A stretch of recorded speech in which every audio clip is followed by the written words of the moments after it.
Let's talk about psychological safety today. In any high-performing team, the presence of psychological safety is a given.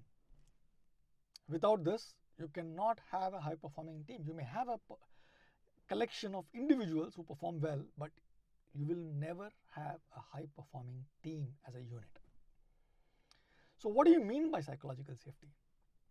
So psychological safety is when people are not afraid of making mistakes because of fear of retribution,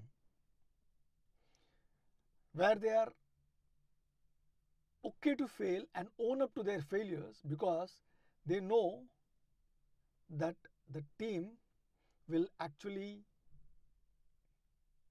accept them and their failures without it creating a stigma on them or on their careers. There are two common misconceptions about psychological safety that we need to address. Number one, it is not about being nice. You may have a lot of teams which are nice to each other but have absolutely zero psychological safety because there is no tolerance for failure or experiments. Everyone is nice to each other. But if you can't have tolerance, and not only tolerance, but I would go to the extent to say that it is expected that you experiment, and when you experiment, there are some experiments which are successful and there are some experiments which fail. So it is not only okay, but it is celebrated. It is expected, right? So that's misconception one, which is that psychological safety means that everyone needs to just be nice. The second, psychological safety is not about being comfortable with each other. Of course, being comfortable with each other is important. But as I said,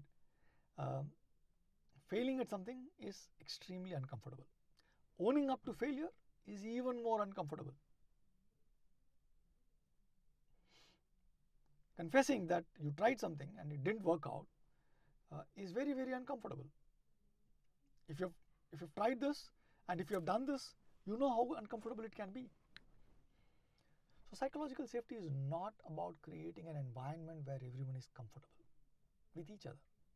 It is creating an environment where everyone is comfortable with making mistakes, with accepting people for who they are. So people, their actions. You can debate on ideas, you can debate on actions, you cannot debate on personality or intent. As long as everyone's intent is about doing the best for the team, being the best version of themselves for the team, in service of the team and its objective, and running experiments in order to further the team's objective, failure and success doesn't matter. In fact, I was talking to my son and I told him that failure and success are events. Like for example, today it's sunny, tomorrow it may be rainy, the day after tomorrow it may be stormy, the day after that it may be snowing. Each one of these is like an event.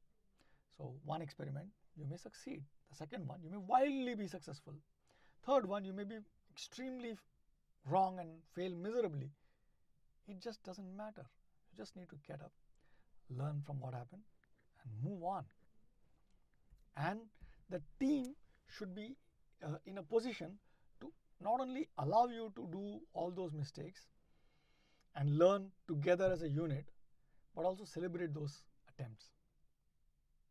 That is psychological safety.